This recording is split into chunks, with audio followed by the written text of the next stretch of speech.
We are covering Manning's equation for the FE Civil exam, a crucial topic in open channel flow. You will find this equation in the Civil Engineering section of the NCEES FE Reference Handbook, specifically under the Hydraulics and Hydrologic Systems chapter. Manning's equation allows us to calculate the average velocity of a liquid flowing in an open channel, such as a river, canal, or a partially filled pipe. The key is knowing which version of the formula to use. For US customary units, the equation is V equals 1.49 divided by N times the hydraulic radius R to the 2/3 power times the slope S to the 1/2 power. For SI units, the 1.49 constant is removed, and the formula is simply V equals 1 over N times R to the 2/3 times S to the 1/2. This is the single most common trap on the exam, using the wrong constant for the given units. A simple way to remember this is 1.49 for the American guy.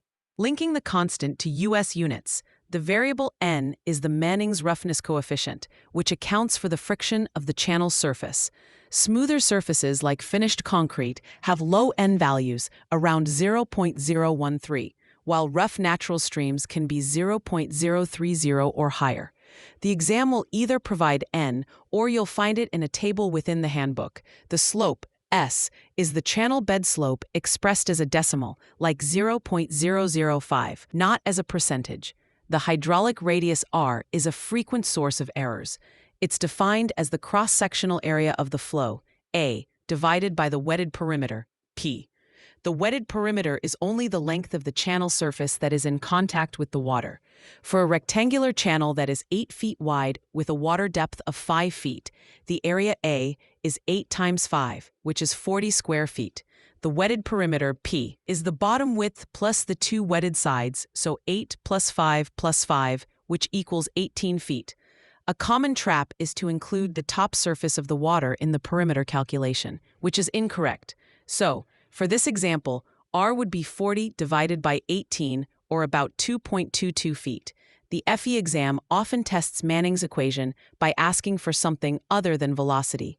You might be given a required discharge, Q, and asked to find the necessary channel slope or flow depth. Remember the continuity equation, Q equals V times A.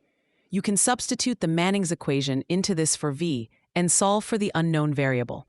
For instance, to find the slope S, you would rearrange the equation to be S equals the quantity of V times N divided by the constant K times R to the 2/3 all squared. Finally, do not confuse normal depth with critical depth. Manning's equation is used to find the normal depth, which is the depth at which uniform, steady flow occurs.